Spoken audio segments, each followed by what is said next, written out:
Good morning बच्चों। बच्चों आज फिर एक बहुत इंपॉर्टेंट टॉपिक लेके आए हैं फ्लूइड मैकेनिक्स का, क्योंकि आपको पता है ना फ्लूइड मैकेनिक्स चली हुई है। उसमें मैंने आपको सरफेस एनर्जी, सरफेस टेंशन, उसके बाद बर्नौलीज थ्योरम, देन उसके बाद एक नया टॉपिक है that is Stokes law and terminal velocity. Stokes law and terminal velocity सभी बच्चे अपनी कॉपी में यही हेडिंग डालेंगे बच्चों, Stokes law and terminal velocity क्या है। एक एक पॉइंट क्लियर करेंगे, एक एक पॉइंट। तो आप लोग धीरे धीरे चीजों को नोट करते चलना बच्चों, शाबाश। चलो सबसे पहले आप लोगों को ये पता है कि कोई भी फ्लूइड जब भी इस तरह से किसी कंटेनर में रखा जाए, देखो बच्चों, जब भी इस कंटेनर में कोई भी फ्लूइड रखा जाए तो आपको पता है कि इसके अंदर लेयर्स होती हैं बच्चों। लेयर्स जैसे लेयर होती है ना, वैसे लेयर्स हैं बेटा। ये first layer, second layer, third layer आपस में चिपकी हुई होती हैं बच्चों सारी। देखो लेयर्स बच्चों, अलग अलग लेयर्स होती हैं। अब एक बात और सुनना बच्चों, जब कोई चीज ऊपर से नीचे ऐसे लिक्विड में जाएगी, जब कोई बॉडी इसमें ऐसे नीचे जाएगी तो ये लेयर्स को ब्रेक करते जाएगी बच्चों, लेयर्स को ब्रेक करते। लेयर ऐसे हैं, ऐसे हो जाएंगी, फिर नीचे से बॉडी निकल के दूसरी लेयर पे पहुंच जाएगी, फिर इस लेयर पे। मतलब ये क्या है, बेचारी स्ट्रेचेबल हैं।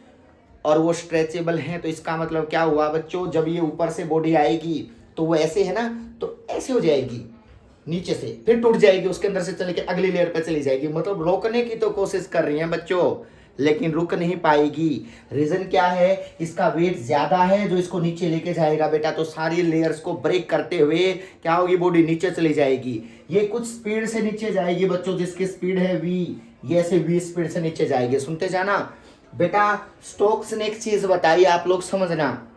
स्टोक्स ने एक बात बताई, रियल में होता क्या है, जब भी कोई चीज नीचे आती है ना तो उसकी स्पीड बढ़ती है। रियल तो यही होता है ना कि बॉल है, ड्रॉप कर दो, ऐसे नीचे जाएगी ना, स्पीड बढ़ती जाएगी। स्टार्टिंग में कम होगी, बाद में क्या होगी बोलो, ज्यादा। तो होना क्या चाहिए बच्चों, जब भी ये बॉडी नीचे जाएगी तो जैसे नीचे पहुंचेगी ना, इसकी स्पीड क्या होनी चाहिए बोलो, बढ़नी चाहिए। लेकिन नहीं बच्चों, एक फोर्स ऐसा है जिसको बैलेंस करके रखेगा, इसकी स्पीड को मेंटेन रखने की कोशिश करेगा बच्चों। याद रखना, उस फोर्स को बोलते हैं विस्कस फोर्स बच्चों। क्या बोलते हैं उसको, विस्कस फोर्स। ऐसा नहीं होगा, रियल में कोई बॉल नीचे जाए तो स्पीड बढ़ती है, लेकिन अब क्या स्पीड नहीं बढ़ेगी। क्यों, क्योंकि एक फोर्स है जो ऊपर इस पे लगेगा बच्चों। जैसे नीचे जाती जाएगी ना तो इसका मतलब उसके ऊपर वो फोर्स क्या करेगा, उसको रेजिस्टिव, मतलब उसको रोकने की कोशिश करेगा बच्चों, जिसका नाम क्या होता है बोलो, विस्कस फोर्स बच्चों। एफ वी, ऊपर की डायरेक्शन में। क्लियर है ना। लेकिन ये जाएगी कब, जब चल रही होगी तब ये लगेगा, और अगर रुकी हुई होगी तो ये नहीं लगेगा। तो व्हाट इज विस्कस फोर्स, लिखो बच्चों। विस्कस फोर्स क्या होता है, विस्कस फोर्स यानी कि it is a force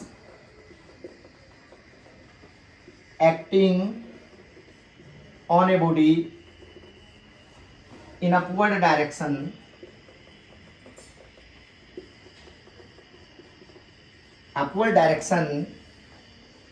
when body is in motion। body is in motion बच्चों, याद रखना। in downward direction, नीचे बॉडी की मोशन होती है बच्चों, तभी ये ऊपर लगता है। Downward direction. बेटा स्टोक्स ने ये बातें बताई कि विस्कस फोर्स जो होता है ना, एफ वी, इसको एफ वी से नोट करते हैं। ये किस किस फैक्टर पे डिपेंड करता है। बॉडी तो नीचे आ गई सर, ठीक है, ये ऊपर की डायरेक्शन में लग रहा है, लेयर ब्रेक हो रही है तो उसको रोकने की कोशिश कर रही है बेटा, तो विस्कस फोर्स ऊपर लगेगा। किस किस फैक्टर पे डिपेंड करेगा, सुनो, ये 3 फैक्टर पे डिपेंड करता है बोलो। Viscous force depends upon Stokes ने यही बात बताई थी 3 चीजों पे। ये रेडियस कितनी है बॉडी की, याद रखना, बॉडी का साइज कितना है, रेडियस आर, लिखो आर है रेडियस ऑफ बॉडी बेटा, जो बॉडी नीचे जा रही है, रेडियस ऑफ बॉडी। उसके बाद नेक्स्ट है बच्चों वी, कितनी स्पीड से नीचे आएगी, कितनी स्पीड से नीचे आएगी, velocity of body in fluid. Third जो चीज आप लोगों ने डिस्कस करनी है वो है बेटा चिपकनापन। Last time coefficient of viscosity, चिपकनापन होता है लिक्विड का, कोफिशिएंट ऑफ विस्कोसिटी निट्टा। इन 3 फैक्टर पे डिपेंड करेगी बच्चों। इन तीनों को मिला के एक साथ इक्वेशन लिखते हैं। विस्कस फोर्स जो होता है ना, वो डिपेंड करता है n, r and v. N है कोफिशिएंट ऑफ विस्कोसिटी, आर है रेडियस ऑफ बॉडी, और बेटा यहां पर पोर्शनलिटी हटती है ना, तो यहां 6 पाई आता है। आज के बाद याद रखना बच्चों, विस्कस फोर्स का फॉर्मूला होता 6 पाई एन आर वी। के है यहाँ, लेकिन इसकी जगह 6 पाई आएगा, कांस्टेंट है एक्सपेरिमेंटली। नीटा, आर और वी, इसको विस्कस फोर्स बोलते हैं बच्चों। जो ऊपर की डायरेक्शन में लगेगा, कब लगेगा? जब बॉडी मोशन में होती है, उस टाइम पे ऊपर की डायरेक्शन में लगेगा। जब फ्लूइड के अंदर कोई बॉडी मूव करती है तो बेटा ये याद रखना विस्क। ये किसने, कौन सा लॉ बोलते हैं इसको? Stokes law. इसी को स्टोक्स लॉ बोलते हैं। कर लोगे ना, बहुत सिंपल सी बात है। इन फैक्टर पे डिपेंडेंसी होती है, लेकिन यहाँ पे मेन चीज क्या है? Terminal velocity. बच्चों ये वेलोसिटी जो आपको दिख रही है ना, ये टर्मिनल है। टर्मिनल का मतलब क्या हुआ? एक बात सुनना, जब भी कोई बॉडी नीचे आ रही है ना बच्चों, मैंने क्या बताया कि उस बॉडी को जैसे जैसे उसकी स्पीड नीचे आएगी तो बढ़नी चाहिए। ऐसे तो स्पीड बढ़नी चाहिए बेटा, स्पीड बढ़नी चाहिए।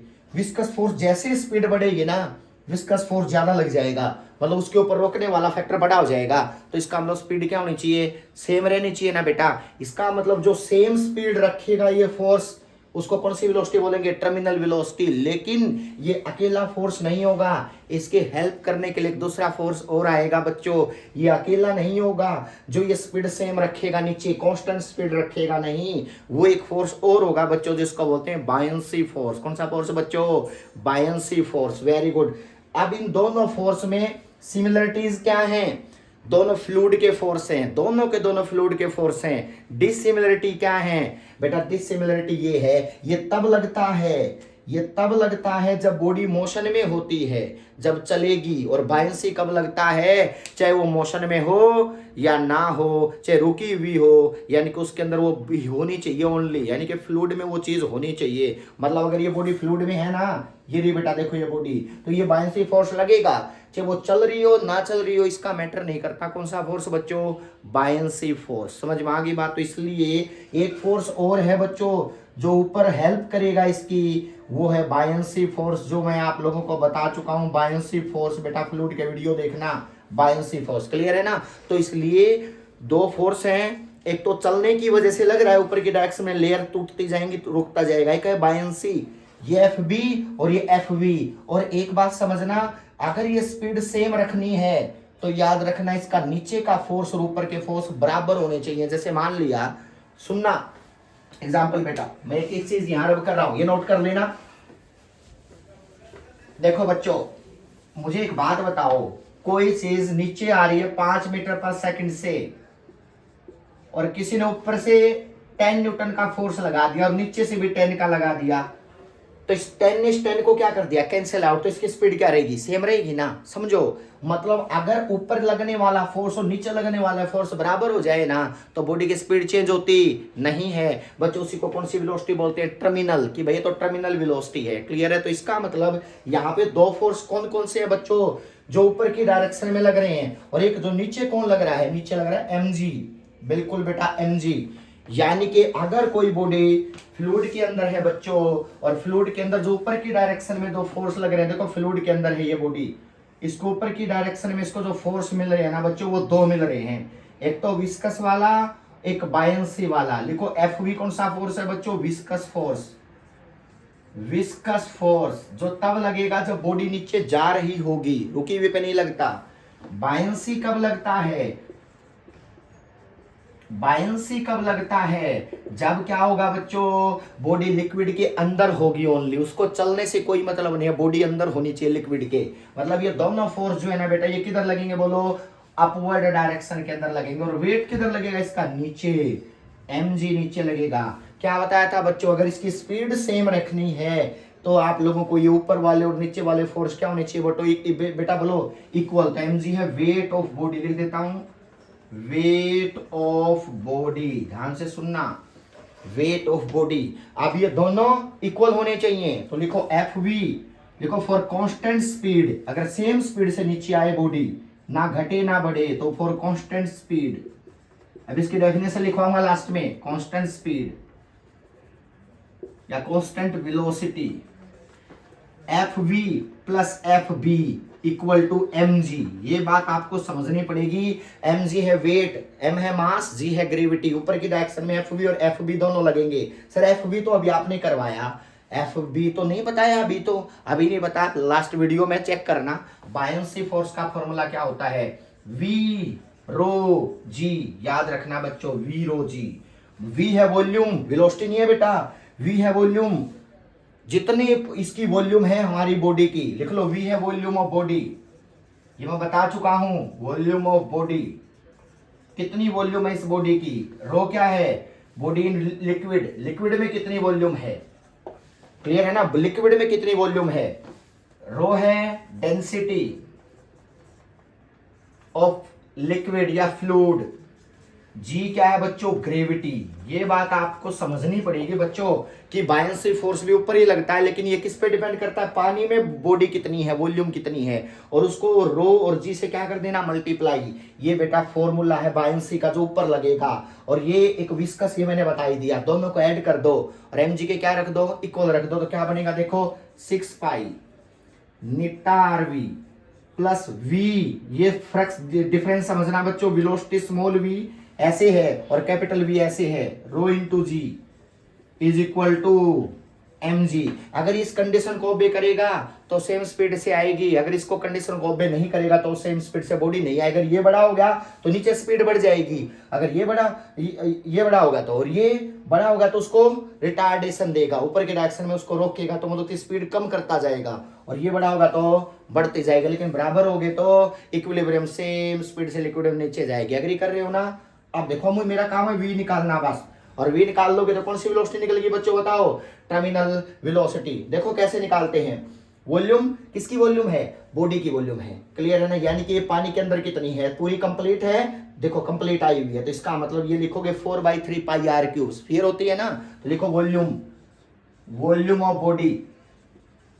मैं इसे रब कर देता हूं, यहां से हम चीजों को नोट करते चलेंगे। देखो बेटा, वी है वॉल्यूम ऑफ बॉडी कितनी है, 4/3 pi r cube. Are radius है ना, आर रेडियस है, तो इसका मतलब आर क्यूब। यहां पुट कर दो निट्टा एम नहीं पता, मास कितना है मान लिया, तो मास के लिए आपको पता है ना, मास अपन वॉल्यूम क्या होती है, डेंसिटी। लेकिन ये किसकी डेंसिटी है, डेंसिटी ऑफ बॉडी, यानी कि बॉडी की डेंसिटी है, जो हमने सिग्मा बोल दिया बच्चों, याद रखना। मतलब कि नोटेशन और है मास निकालने के लिए, इसका मास नहीं पता बेटा हमें कितना है, रेडियस पता है बस, तो इससे बेटा क्या निकालोगे, बोलो सिग्मा आ जाएगा। व्हाट इज सिग्मा, इससे मास की वैल्यू क्या आएगी, बोलो m is equal to rho multiply v, कितना लोगे 4/3 पाई आर क्यूब। वॉल्यूम तो यही है ना, लो बेटा ये मैं पहले ही पुट कर लूं ताकि आप लोगों को आंसर में कोई प्रॉब्लम ना आए। ये आप लोगों को मास मिल गया, बॉडी मास। बेटा लिखो बॉडी का मास, बॉडी मास। देखो ये यहां से वॉल्यूम रिप्लेस कर दो, यहां से क्या मास की रिप्लेसमेंट कर दो। इक्वेशन नंबर 1, इक्वेशन नंबर 2, इससे इक्वेशन नंबर 3 में रिप्लेसमेंट कर दोगे तो क्या आएगा, बोलो 6 pi nRV plus v 4/3 pi r cube into g is equal to, m की जगह रिप्लेस करना बच्चों, m की जगह पे ये रहा sigma multiply 4/3 pi r cube. Sigma किसकी है, बॉडी की, रो किसकी है, फ्लूइड की, जिसमें वो बॉडी जा रही है बेटा, ये फ्लूइड की डेंसिटी है लिक्विड की, और ये किसकी है, बोलो बॉडी की। डिफरेंस समझना दोनों में बच्चों, ये बॉडी की है और ये फ्लूइड की है, क्लियर है, जिसमें बॉडी जा रही है। तो ये वैल्यू 6 पाई nRV, तो यहां से क्या होगा, v की वैल्यू निकालो, 6 pi nRV is equal to sigma 4/3 pi r cube into, एक रो छूट गया ना बेटा, यहाँ पे रो देखो बेटा, ये रो आएगा तो माइनस का 4/3 पाई आर क्यूब रो इंटू जी। यहाँ भी जी बेटा हमारा जी छुटा हुआ है, यहाँ पे भी कंप्लीट वैल्यू करो, ठीक है ना। यहाँ भी जी था ना, देखो ये जी था, यहाँ भी जी था, मैंने पुट कर दिया बेटा। अब बताओ यहाँ से रिजल्ट जो आएगा वो आएगा v इज इक्वल टू, यहाँ से 4/3 पाई आर क्यूब कॉमन ले लूं, जी कॉमन, तो क्या आएगा 4/3 पाई आर क्यूब, जी कॉमन ले लिया, क्या बचेगा सिग्मा माइनस रो, सिग्मा माइनस रो, नोट करते चलना, सिग्मा माइनस रो। जैसे ही सिग्मा माइनस रो आया तो यहाँ पे v की वैल्यू 6 पाई डिवाइड में बेटा 6 पाई एन आर रह गया ना v निकालने के लिए। देखो अब देखो r से एक r कैंसिल, पाई से पाई कैंसिल, v कितना आ गया बोलो 4 बाई 3 6 18, ऊपर क्या आएगा एक r बचेगा r स्क्वायर, ऊपर g इंटू सिग्मा माइनस रो और नीचे क्या बचेगा ओनली निट्टा। क्लियर है ना? इसको कट करो 2/9, मतलब आपकी जो terminal velocity is equal to that is equal to terminal आ गई 2/9 r square g sigma minus rho बटा निट्टा। याद रखना ये टर्मिनल वेलोसिटी होती है बच्चों।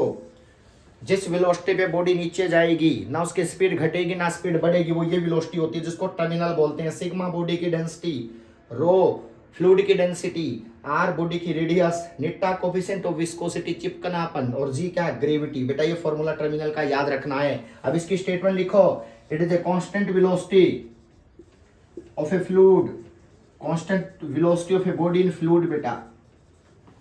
इट इज a constant velocity of a body in fluid,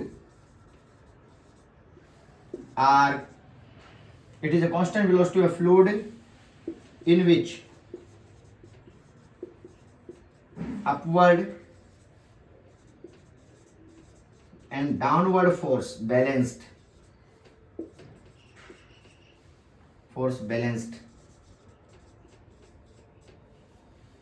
are called terminal velocity।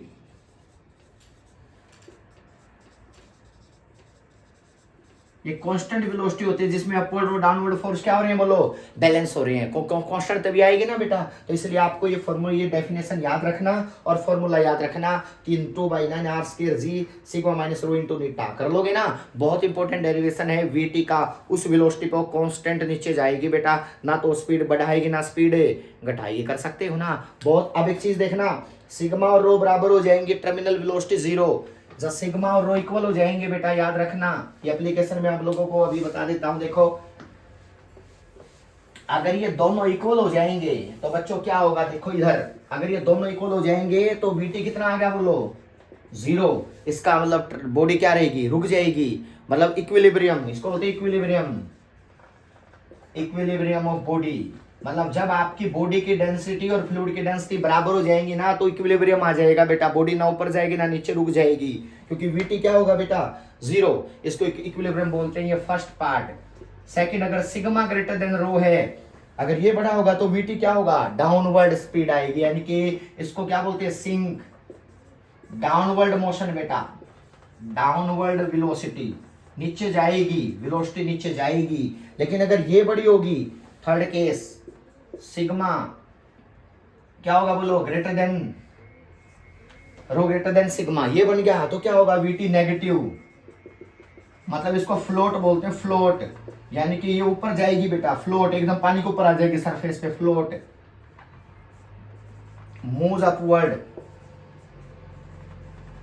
मतलब बॉडी नीचे कब जाएगी, जब बॉडी की डेंसिटी और पानी की डेंसिटी से ज्यादा हो तो नीचे जाती रही कांस्टेंट स्पीड से। एकदम ऊपर कब आएगी, जब बॉडी की कम हो और फ्लूइड की ज्यादा हो, एकदम ऊपर आएगी, फ्लोट करेगी, और दोनों बराबर होगी तो इक्विलिब्रियम कहीं भी रुकी रहेगी। तो समझो 3 कंडीशन है बच्चों, याद रखना। यानी कि टर्मिनल वेलोसिटी बहुत इंपॉर्टेंट टॉपिक है, एक एक चीज नोट कर लो, स्क्रीनशॉट ले लो। क्लियर है? मिलते हैं कल एक नए टॉपिक के साथ, और सब्सक्राइब कर देना। क्लियर है ना? हाँ, मोटिवेशन मिलता है। Thank you so much, bye बच्चों।